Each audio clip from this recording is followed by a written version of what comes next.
Howdy everyone, it's Corey here with Art's Really Cool. Today I'm going to make another painting, which is kind of what I do on this channel. And this time, unbeknownst to him, the painting's actually about Adrian. Aww. I think he might have guessed because of the colors, but whatever. I knew it. Adrian and I met during a bad time for both of us. Like we were both in like not dark, but bad places. And we ended up finding each other, luckily for us. And one of the very first conversations that we had that was a little bit more than surface level, even though it's still kind of surface level, was about having dinner. And I was like, I feel like you don't like spicy food. And he was like, you couldn't be more wrong. Lo and behold, that was very true.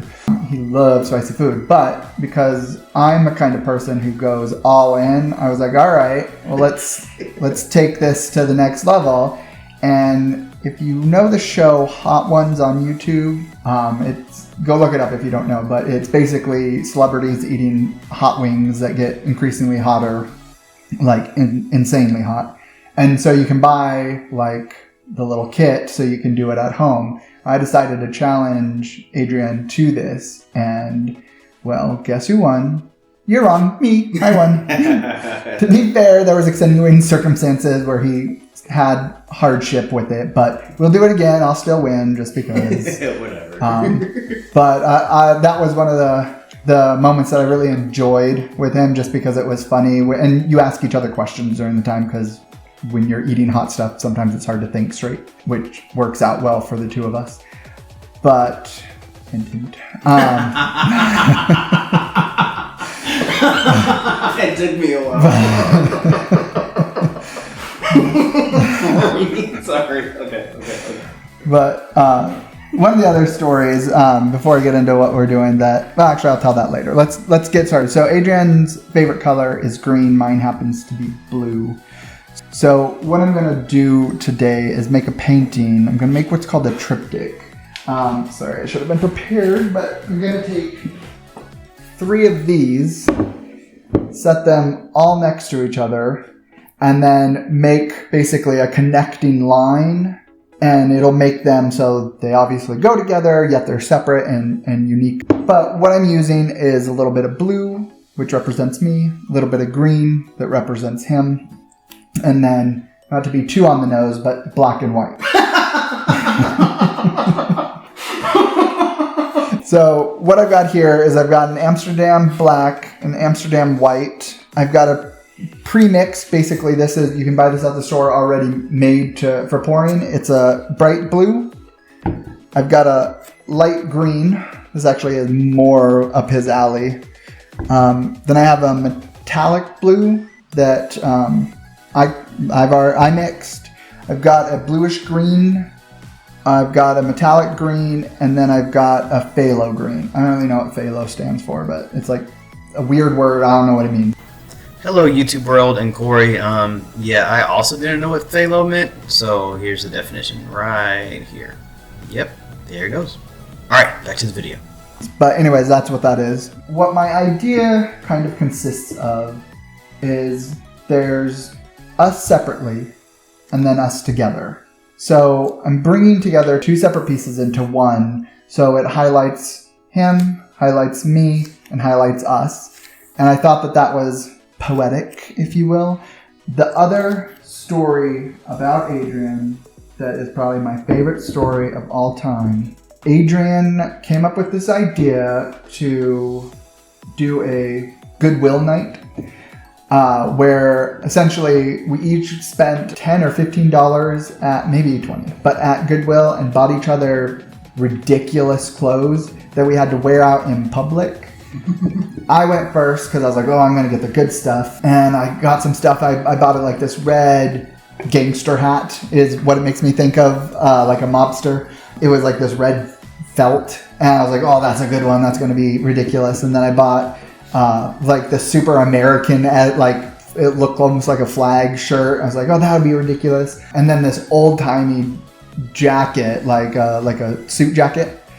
And I was like, oh, I got him. I win. Like this is the best. And the jerk face pulled it off.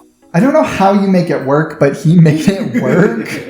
It was very frustrating. What I was gifted with was a tie-dye hoodie, a vest, and this floppy blue hat that's like a sun hat, and I had to fold the front up so I could see. It looked really cool. I don't know if we're going to do it yet, but maybe we'll put up the pictures so you guys can see what we looked like. We went uptown and we walked around and just, made fools of ourselves. Had a good time. And then we went out dancing, and we got there really early because I get everywhere early. And so I was like, I don't want to have to find a parking spot. I want to get there and be able to have a spot. And so we got there, I think at like 9. And that's not when you go to dance clubs, but that's when we got there. There were more employees than there were patrons at that point. But we were having fun.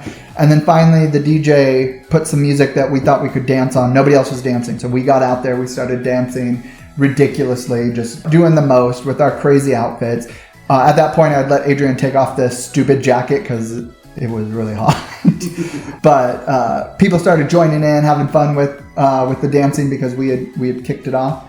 Anyways, let's get painting. That was a long story. So with the magic of editing, I'm going to be standing. So what I'm going to do is I'm going to start with my base colors, and I'm just going to pour them on. I just made a couple of these, the black and the white I just made, and a couple of the other colors in the silicone cups. So I'm definitely going to need to torch this. I'm going to try and remind myself to do so. I've been forgetting lately because I am filming and talking to you. I don't think all those through.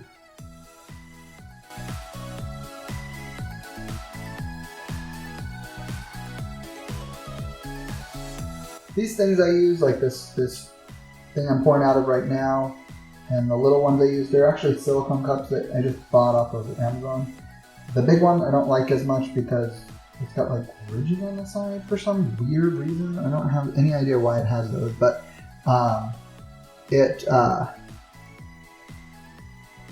it makes for easy cleanup. The silicone, the acrylic doesn't adhere to it, so you can just clean them off real quick, real easy.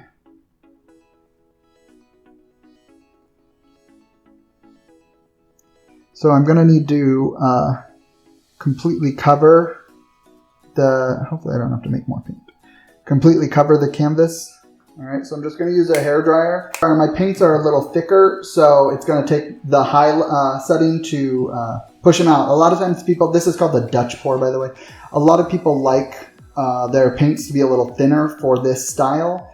I like it to move a little more intentionally rather than super crazy. So mine, they're not thick, they're just thicker than a lot of people. So let me push this out and then we'll talk some more.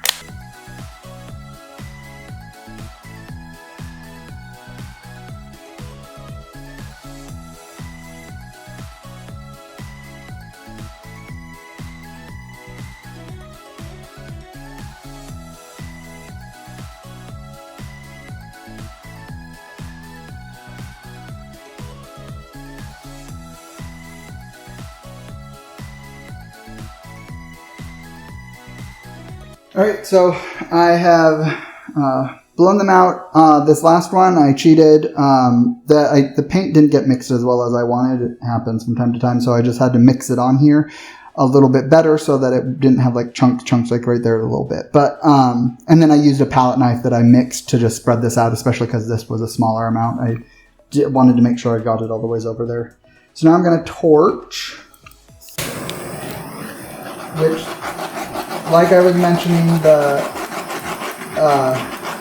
mixing of the paint causes a bunch of air bubbles, so that's all I'm doing. I'm getting rid of those. If you watched my last video, you will have seen the lava / fire painting where there were, at the end when it dried, there were little black spots that popped up because I hadn't torched it and got rid of the small dots at this stage. Oops, sorry, I just bumped the mic. Sorry if you heard that and I bumped the mic and your ears hurt.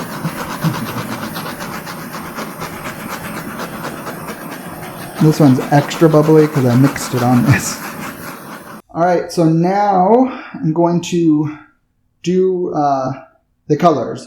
Alright, so I've got my canvas in the order I wanted. I wanted to have the splits, if you will. Splits.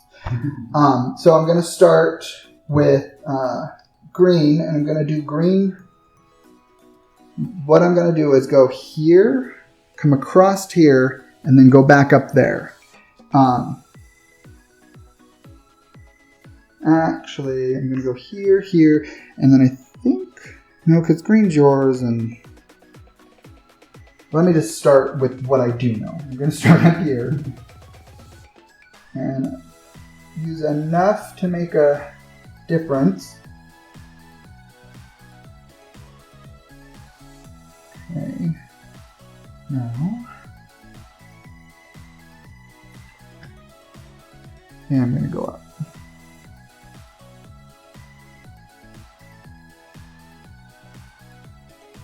Okay, have some left over. I'm going to do the next green. Actually, no, I'm going to do blue.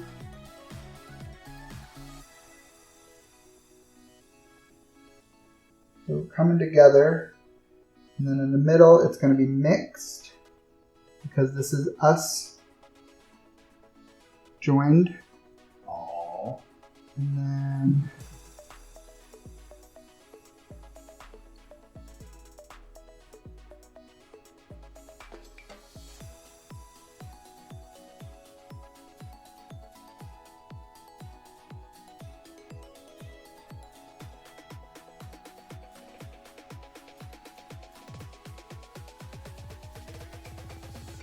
these lines look sloppy right now, but the Dutch pour, I'm going to use a hairdryer and it blows it out, kind of like the very first painting that I did for our logo, where you could see like it like, what's the word I want? Kind of blend the lines, like it blows it out so it's not a sharp line anymore.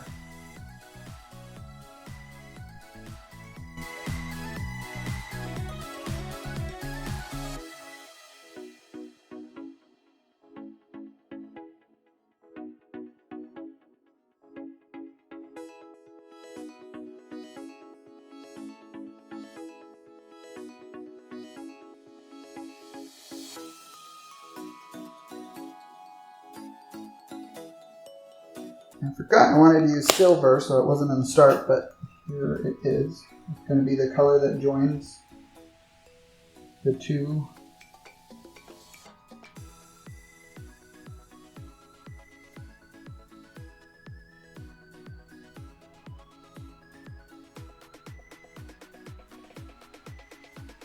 Alright, so now I've layered the colors, so when I blow them out, there definitely is going to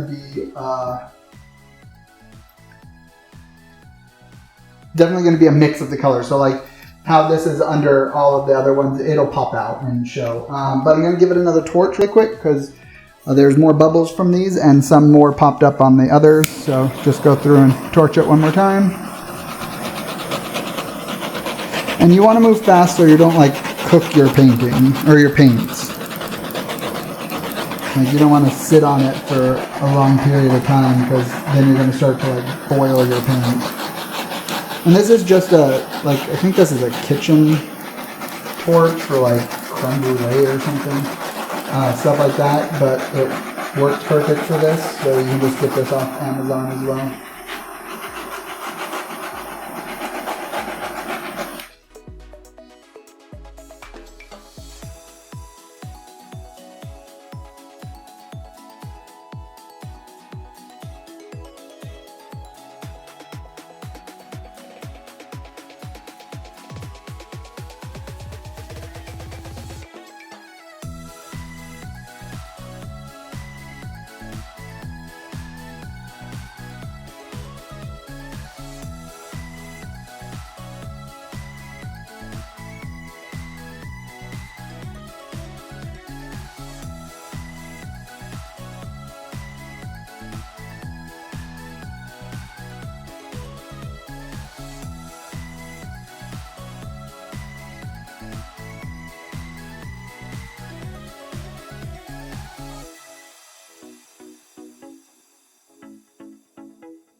All right.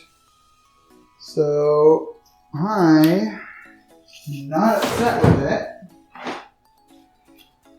Got a little bit more color than I expected. I wanted to have a little bit more negative space to make this line stand out. But you can still see the line in each of the different sections.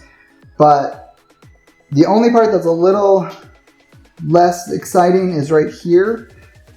Just because the blue kind of got lost a little bit in the black. But I like that some of the green came down here. Some of the blue went up there. Yeah, I think I might fiddle with it just a little bit. All right, so now I just need to touch up the sides. So as you can see, there's open spaces all around. All I'm gonna do is just kind of touch the paint and wipe along it. I'm gonna do it off camera because there's a lot of space that I've got to sneak into, and it'll be a lot. But this, I'm happy with this. This is kind of what I wanted. What I really like here is you can see all of the lacing or the like cells that popped up, and I didn't use any kind of cell activator as it's called. Like in some of the ones I'll use what's called silicone, and not a lot of people use it anymore. It was big a few years ago, but I still use it from time to time. It helps create reactions that make stuff like this or like these right here this stand out a little bit more, or like this right here. This looks like very much a cell-oriented section. I really like that actually. But what does this a lot, why I've got some of this, is because I've mixed different brands, because I've used metallics, and because I've blown them into each other. It helps to develop the different cells. But all right, well, this is what I've got for this one. We'll go ahead and let it dry and show you the dried version. All right, so here is the dried version. I really like how this one came out. On the first panel, if you look up here, you can see a little bit of the green, different colors, and the silver, and then it kind of becomes like a wisp or smoke coming out off to the side there with a little bit of negative space. You can see the line. If you look at the green as a whole, you see that line go down off to the side, and then you see it connect with the blue line, which goes down toward the other side. The blue one I like a lot because it looks very, very much like water, like a splash coming out from the center. You can see that as you go around. You see the white negative space that's showing in between the different blue areas. It's pretty cool. And then when you get up to the middle here, you can see all those different cells. So you see the little blue cells, you see the green cells, how they kind of make what looks like scales or like bacteria, if you will. And then we move on to the middle one. The middle one's distinctly different from the other two, but also wholly part of the other two. And you can see the green and blue mixing here. You see the green go up, and it's got a little bit of black involved because of the black down below, so it's mixing there. And then if you look to the bottom portion of it, you can see where some of the white and silver come down here. And if you look into this corner or this edge right here, you can see all those like intricate tiny cells that popped up. And there's a little bit of the blue and green both showing there. And if we move over to the one all the ways on the right side, you've got that same concept that we had for the left, just a little bit, the greens is a little bit different, maybe a little lighter. You can still get the smoke essence going up, and then the dark all colors up in the corner. And then when you go back down to the blue side, you see that line, you see it complete, you see where it connects to the middle. And then you see like almost like cracking here. It's not. It just the way that the paint dried together kind of looks almost like this cool little crackling effect, and I really like it. But overall, if you look at the whole thing together, you can see it either sitting like this, or the middle one, you could even flip it the other direction, and it would give it a different dimension where it would look like they're crossing each other. So you would have the blues going all the ways up to the top and the greens going all the ways down to the bottom, or reversed if you choose to do it that way. But it's got a lot of versatility and a lot of pops of color, and it really screams Adrian and Corey joining together, in my opinion. So with that, I will see you in the next one. Bye!